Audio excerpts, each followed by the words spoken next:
kiss you each morning. The strawberry skies. 'Cause I get so lost in your blueberry eyes. How are you, buddy? It's good to see your face, man. What's up, brother? You have a very cozy place, dude. Thank you. You know what? I watch a lot of Property Brothers on There you go. HGTV. The one thing I don't have, you come in like so nice because you got a nice background. I feel like I match my wall, and it's not working. Nah, man, you got the plan. I feel like it's very green and cozy. Hey, where are you, by the way? Where are you staying through all this stuff? Man, you know, I just got a house with my wife, getting ready for the baby. You know, we've been living with my parents straight up for so many years while I've been on the road. So we finally got our own place. But I do my interviews in my parents' house, which is nice. So this is their spot. I get to hang with them. They make me a little breakfast. I got my grandma's giant, beautiful crystal. That's always a good vibe for interviews. And That's the biggest crystal I've ever seen in my life. I used to sit in it as a little kid. I used to sit in it when I was a little toddler, and just, I don't know, it's been in my family forever, and it just has a really good aura. So I just kind of, it's become my interview spot. That's awesome. So you're in New York, though? No, I'm in La La Land. Oh, you are? We got stuck here for, the quarantine. And Are you like, not to get too specific, like, are you like Valley-ish? I'm Studio City, so I'm yeah. You are I'm Valley. always, I love cozy. I love the valley and the vibe out here. It's nice. Are you still eating good on Lights Down Low? I feel like it's been 100 years since that came out. But Yeah, you're still man. eating good on that, right? Hey, it's been great. Yeah, Lights Down Low is it's one of those songs that's just the forever one for me. So I'm glad people are still listening or getting married to it. It's always special. So my baby will hopefully go to college off just that song. It'd be great. It's got to be cool to have that song start at the beginning. That's one of those songs that artists dream about, like having their entire career. So does that song kind of almost give you permission to try some stuff in a way? Yeah, I think in a fun, it really was a blessing that I'd been grinding for so long. I put out other songs that all the labels and the powers that be would say, this is the hit, this is going to be your big up-tempo hit single. And so often, I learned to finally realize that if it's not authentic and real to your own story, at least for me, it just doesn't translate the same. And it was so special that song is the one that has translated since I wrote it for Emily and I proposed to her with it. It's just that story being bottled up into that song forever is forever special. So I'm glad that it was that one rather than, one that I didn't write or didn't mean something to me. Right. Oh, that would have kind of haunted you in a little way, wouldn't it?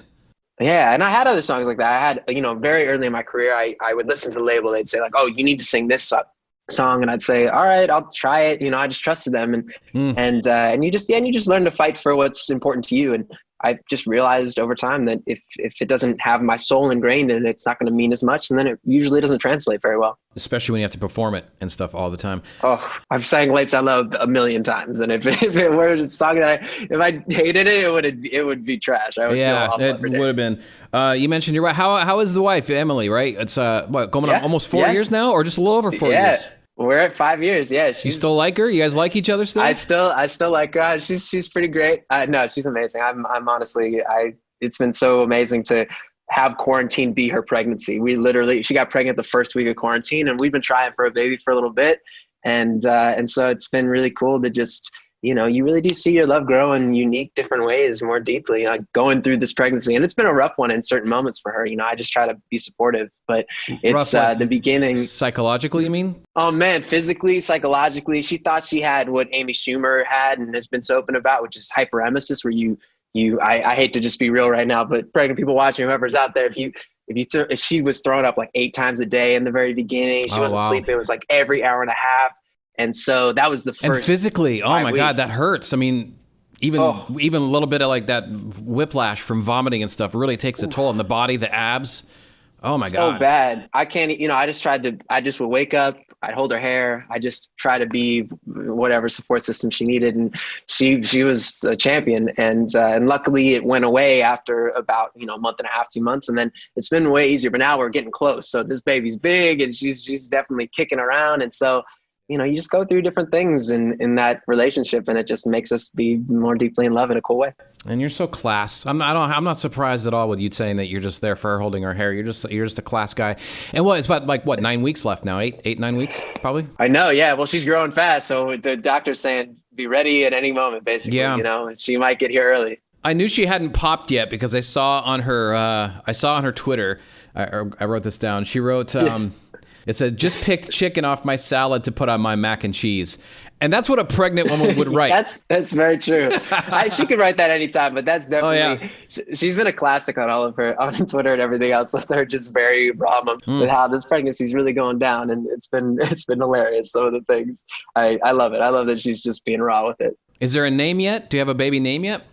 Yeah, I've been really, I keep saying the nickname. I don't know why. I just have this superstition about saying her actual name, but I'll reveal when she's born. Yeah. But right now her nickname is fun. It's Spooky, because when I first felt her kick, I was like, ooh, Spooky. There's a person in there. And then it kind of stuck. And so my whole family calls her Spooky. She's like, when's Spooky going to get here? How's Spooky doing? And so I hope she likes Halloween, because it's. Please don't make that her official name. Her legal it's name. not her official name. It's not her official name. But if it'll be a part of her story. If she wants to be spooky, maybe she wants to be an artist one day. Who knows? So just give her a little extra side story. It makes me think of like the movie Knocked Up with Seth Rogen and stuff. Are you reading the baby books? Are you? I'm trying. Yes, Emily's reading a lot more of them. She has her really thick, very legitimate baby books, and then I have like pregnancy book for dad. And we have a tradition every week.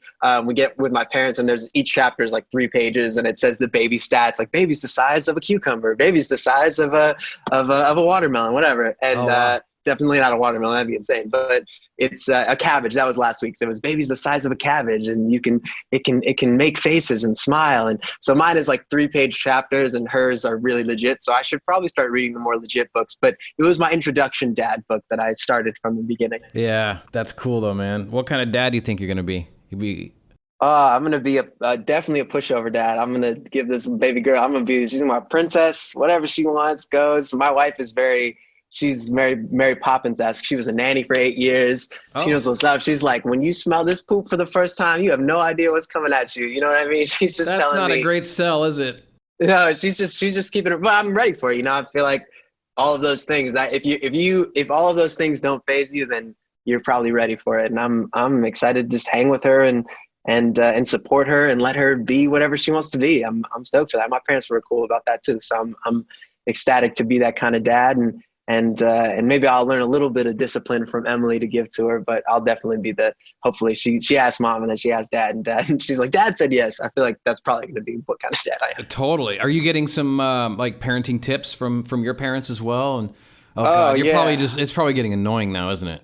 It's fun. I feel like I get the parenting tips from everybody. Andy Grammer said it really in a cute way to me. He's like, get ready for the selfless gym. It's the most selfless gym you could go to. Every day you go in there and you get ready to just really make sure that it's fully about those humans. And that was a really real way of saying it. I could see such a great dad too. So it's cool to get that advice from people I respect in the music game, because I think being a dad is one thing that everybody who is a dad can relate to, but being a dad in music and touring and all of those pieces, it's a little bit of it has a new niche that's sometimes hard to relate to. Like I just watched the Garth Brooks documentary, and just, having that balance of how you stay present as a dad while being able to tour and give your love to the music. You have to be just as present. So getting advice from those kinds of people has been special.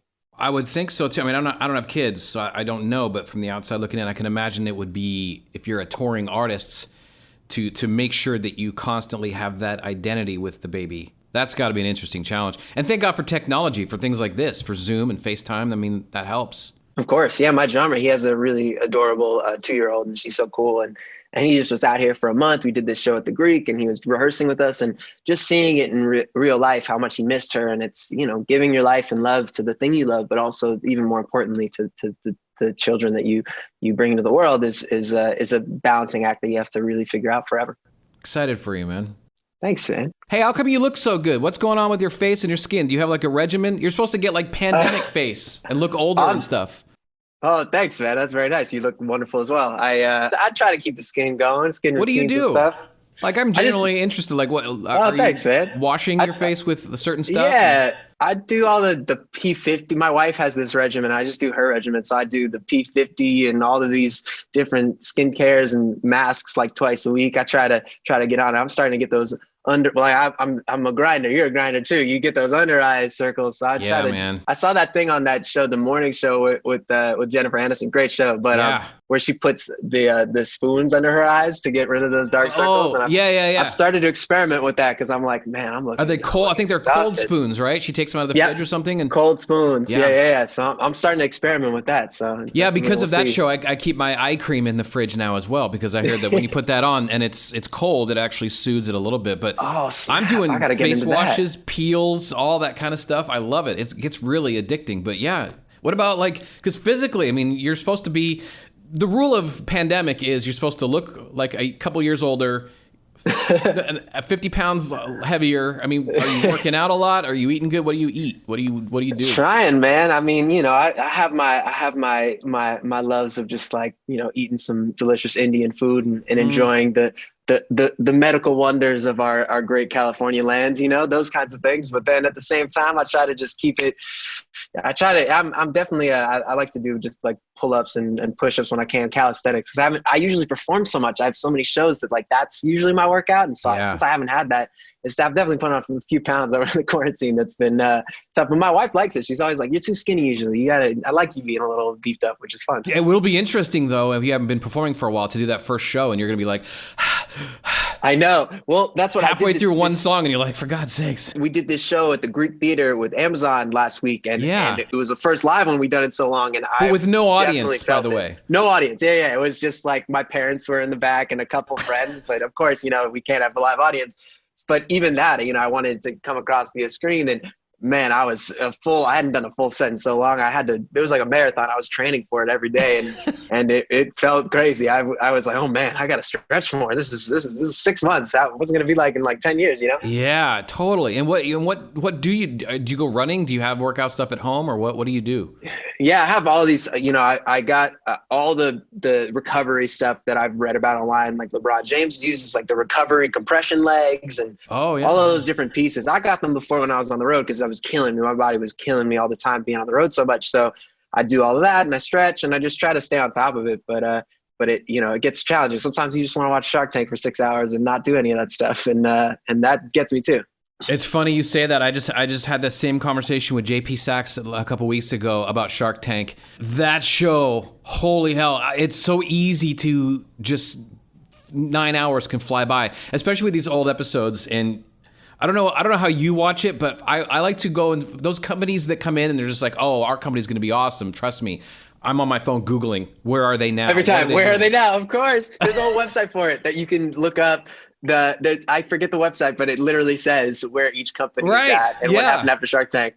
I love that. I love going back to like the first season and just seeing, where the growth is. I watched the Scrub Daddy episode a few days ago with the fam, and that was magical to see that one come to life. And is that see, the like, everybody thing with the face carved into it? Yeah, we have one. I have a Scrub Daddy at home. I've seen those at Bed Bath & Beyond. Now.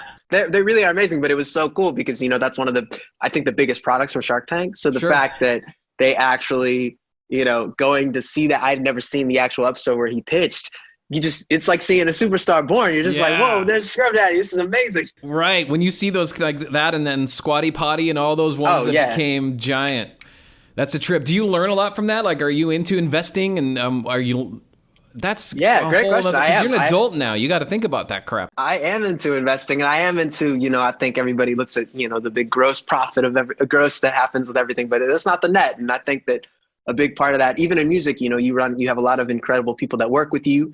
And sometimes people see like the guarantee from the show or how much the merch is making or whatever else, but they don't see the cost that go into it, all the money you lost before that, what you put into that big crazy show that made money, but then the things that didn't make any, it's such a balancing act. And I think that realizing the value of an investment when you have it in front of you is so important. And I think in a separate way, that's why I'm so enamored by the show, because it does teach you that the passion and the hard work will get you through, but having a good understanding of what your business is and the costs that go into it are really important too.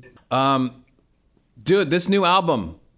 Yeah. How do you feel about it? You feel good? You got to feel good. Yeah. Oh yeah. I feel amazing, man. It's such a relief. I think I had such a great time. The making of was so wonderful that you definitely build this hype. What's it going to be like once it's released? But I really have just had this wonderful sense of calm because people have just really received it so well. And there's been so many exciting pieces, which is cool. And I really have just been in love with that journey of people finally being able to hear it. And it's been everything I could have imagined and more. So. Well, it's interesting you say that about like people accepting it. Because when you go through, like, I like to go through, like, when an artist releases an album and you post it up there, and then just to read all the comments underneath it. First of all, everybody's convinced that your caps lock button is stuck. Yes. Everything's in capital letters with you.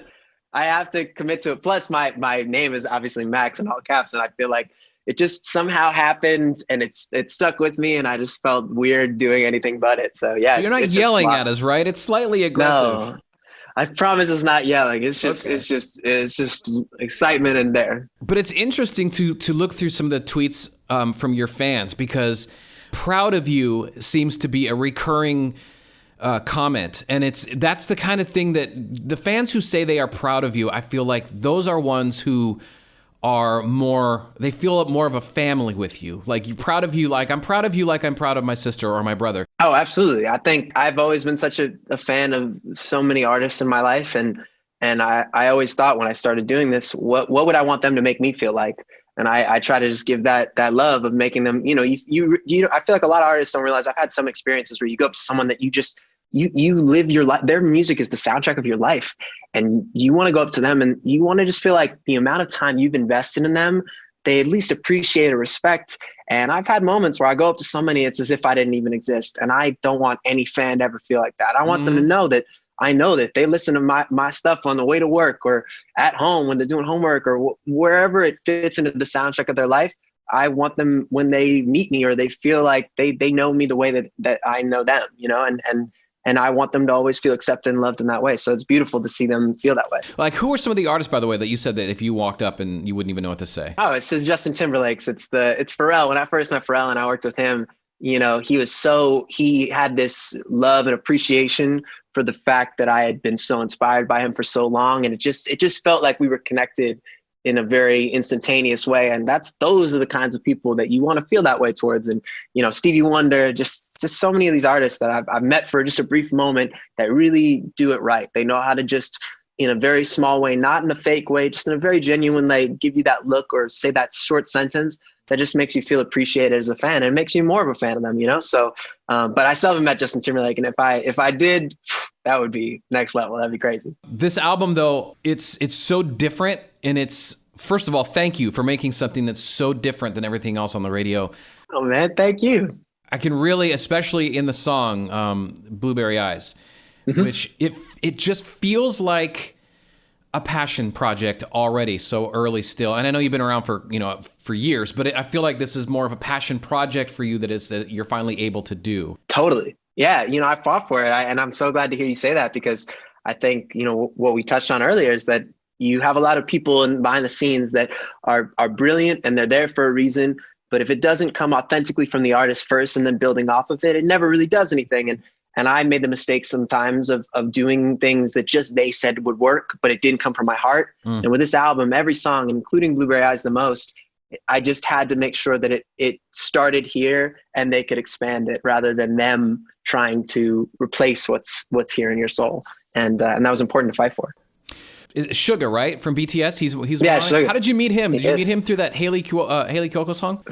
We met in Korea in January. It was my first show there, and I'd been seeing some love over the years from the country, but also from Jungkook, who's part of BTS, and Suga, and they just put my songs in different playlists, Love Me Less and One More Weekend in different songs, and I just been giving them mutual respect and love back. So when I went there for the first time, got to hang with him in person right before my show there. And we just hit it off. We both love basketball. We're diehard basketball fans. We love Korean food. We love music, and the conversation was easy through a translator, and it just went well. And he had never been to a basketball game. Army's heard this story a million times, but he had never been to a basketball game. And so I was like, that's insane. You're one of the biggest superstars in the world, and you love basketball, and your name Suga means shooting guard. So I said, when you come to LA, I'm taking your first basketball game. Fast forward, I take him to his first basketball game. Which was what, LeBron Clippers James. or Lakers? It was both. It was Clippers versus Lakers. Oh, damn. And there it was the Kobe Bryant tribute game. Didn't plan that. Wow. It just happened. LeBron's playing live. It was just such a special bonding experience. And then the music came naturally. I sent him the whole album, and he really fell in love with Blueberry Eyes and added his verse to it. And that's what you hear today. So he was in Korea when he was doing that stuff. How does the back and forth happen with that? Does he hear the song and then send you what he thinks, and you're like, let's try this? Because I'm imagining this process being super long with the back and forth, especially with the time, because that's like, I mean, there's like 16 hours, I think, or 15, 16 hours like that. Yeah, the communication, honestly, it was pretty seamless. We of course the time difference, but I did something on his project August D, which I did a couple different keys of it. I sang it in different ways, and we just went back and forth on that for a while. And simultaneously, I sent him the whole album. I asked him to be part of a different song, and he said, I love this song, but I don't feel like I don't hear myself on it. And so when I sent him the whole album, for him to say that, by the way. Oh, so cool. No, right? So I love when somebody just knows exactly who they are and what they're going to really translate the best onto for another artist project. The trust level had to have gone up, like from there to there when he says something like that. Wow. That's totally. Great. Well, I mean, it just came from such a great, again, mutual respect place of being able to say, I want to be so much a part of this project that I'm willing to be patient to find the right one, the right song. And that was so cool that, he didn't want to be a part of this song, New Life. And then I didn't even expect Blueberry Eyes, because it's kind of what you said. I took a lot of risks on that song. And of course it's a pop song, but like the end being just a piano and a sort of an ad-lib vocal, it just wasn't the normal pop song structure. So I didn't think much of it. It just was sort of a song I loved. And it was so cool that he responded to that one of all songs. And it's not a song that you would think would have a rap in it either. Totally. And and the way his rap comes in, it just fits. Sometimes these things just have to happen organically. You really can't. You try to bottle it up and continue to create things in the same formula, but it just doesn't happen. You just kind of go with the real flow of it. So what does he send you? Does he send you an email with an MP3, or does he Dropbox you some files, like one take or like different versions of them? He ended up doing. It was really just one. Exactly what you hear is pretty much it. He changed one line at the very end. I think it originally said BTS Army, and then he realized that he could say "You Are My Light" and also say "Army" at the same time. Yeah. So he found that little alliteration, so he changed just that part. But other than that, we mostly communicate via like WhatsApp and different apps that you can he can't text me because he's in Korea, so you do those things. Your phone's going off, and you're like, dude, it's like 4 a.m. It's crazy. It's awesome though. I love that we found a way to communicate in whatever way we could. You don't speak Korean. Yeah. I mean, you just have to trust that this guy's not writing a rap saying that Max is a jerk and smells. Exactly. What if he did that? All the time. He should have done that. He should have sent a rap that said Max really smells bad, and you're like, oh, this is amazing. Just a diss rap. Yeah, and I know. Luckily I have Emily's friend from college. She speaks fluent Korean and went to college with her, and she's been one of our just like inside homies letting us know what's up. But even when we learned the rap, we were so anal, we didn't want to screw it up, so we sent it to all of our friends who spoke Korean to make sure we were mispronouncing stuff. And we've been. It would be hilarious if we got that tattooed, and it was what you said. It was just a diss rap. That would be a really cool bonus track on the album. What he was really saying. So what is Blueberry Eyes? What is that anyway? What are Blueberry Eyes? My wife just has these big, beautiful blue eyes, and I in the writing session, I loved that this whole record is color vision. There's a very colorful, fruity world of it that's sort of fantasy and escapism. And I went to that session and was really inspired by Strawberry Fields and Watermelon Sugar had been out, and I just felt like I had this feeling of wanting to translate that into my own way and write a song that was a love song in a different way about her. And so the strawberry skies are the sunsets that she's always telling me to get off my phone to look at because I'm missing the world. And, and her eyes are the blueberry eyes that I'm obsessed with. And how do you sing a line like Blueberry Eyes? Because I know it's easy to sing lyrics of a song, but when you sing something like that to your wife, how do you sing a lyric like that and really feel it? Great question. I feel like it comes from just a place of it really is the depths of the love for that specific thing, and that specific thing are her blueberry eyes that I've that made me initially fall in love with her. Was just I saw her from the first time from a physical standpoint. That was what immediately drew me in. And I think that's why with Lights Down or any of those songs, it's like so often people don't know the story behind the song, and hopefully it means more, but I think people subconsciously can feel when an artist or a band is really emoting via whatever the lyric is. And I've even loved that with, like with language barriers of not knowing what people are saying in Korean, but I fall in love with Korean songs because I can just feel where they're coming from. So I feel like as long as, to answer your question, as long as it comes from that deeper place of why does that mean so much, hopefully it translates vocally too. So you go back, like when you sing Lights Down Low, even you go back to that, you're able to go back to that feeling of what that song means. Yeah. And you have to do that for every song. Oh my gosh. Every song, every time, every song. That's the job, quote unquote. You know, it's bottling it up. I always have jokes with Emily because in the beginning of our relation, it's hard to be with somebody who's a songwriter or artist because you're a part of everything if they're being real about it. The good, the bad, all of it. And a big part of that is, you know, you meet these people. I write these songs with other people who sometimes I meet them the first day and I'll tell them about a scared pregnancy or whatever else, which was on my last album, which was like literally, I didn't know if I was ready to be a dad. This was, 5 years ago and now I am. But at that time we wrote this song and it was with my friends AJR and we knew each other for a long time, but this was the moment where we really got to know each other. And my wife said to me, you told them about our last night's scared pregnancy? Like you just know, you don't even know these people that well. And that's sort of a part of it. You just have to be so raw. Transparent and vulnerable and no matter what, with people that maybe you've just met. And that's the only way you can get something that nugget that stays. Wow, it's got to be interesting to perform like a full set. It's almost like you're in multiple movies playing multiple characters and multiple scenes. Oh, that has to be mentally exhausting for you as well to go through all that. But it's what's special about it though. That's why live performance is so incredible, because when you're revealing that and your heart's out there and the people in the audience are giving you that same connective tissue, there's few highs like being in that room and everybody their hearts being so open to be connected via these lyrics. And that's when it fulfills you and hopefully it fills them up and there's the magic. There's so many songs on this album that I could hear on the radio. I love Circles. Oh, thank you. I think Circles is cool. Acid Trip just has this, like when I'm hearing it, I mean, it's, first of all, the beats per minute on it is perfect for that kind of strut, that walk, even walking with attitude through a Target. Something like that. You're just walking through. And who's on? Is that Felly? Is that what that guy's name is? Felly? Felly, yeah, his name is Felly. He's so great, man. Is he a young guy? Because I think I know. Is he the one who did that song with Santana? He has Santana playing on it. He did. As well. Yeah. He's got him on his record, which is awesome. So special. That kid's a trip. Like, is he super young? And where'd that Yeah. Honestly, it was, I have my other projects called Party Pupils with my friend Ryan, who's basically my right-hand guy. He's been with me for years, started as my guitar player, and now as my partner in everything in life. And we're always coming up with songs for both projects in different ways. And he got in with Felly and started this one, and he sent it to me, and I wrote all the rest of my bits. But it started as a Party People song, and then I just fell in love with it and kind of made it more into this record, and it just fit so perfectly. You can't just make it.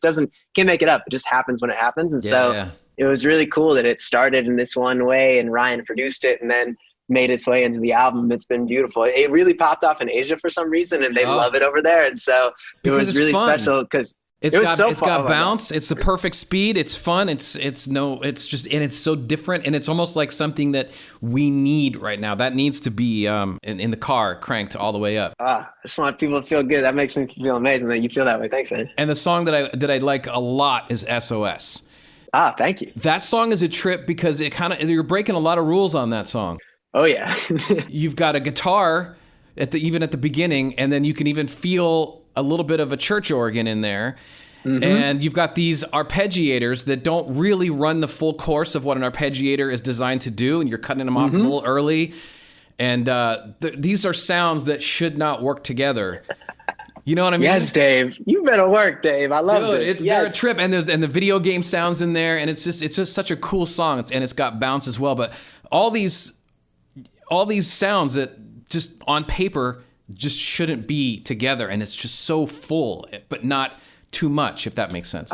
Wow, what a compliment. Yeah, man. It's my boys Ahmad and Roger, who I did 80% of the record with. We just get in and we take some risks, we have some fun, and I love Roger is the most incredible keyboard player ever. He did Sicko Mode, Broccoli. I mean, he's got hits for days, but he's just I love that every time we get in, we take a new risk and we just try something that excites us, and hopefully it excites others. And to hear that it excited you is just exactly what it fulfills the artist to hear it. It's great, man. The album's great. I'm excited for you. Thank you. Well, dude, I don't want to keep you up, keep you No, too this is long. wonderful.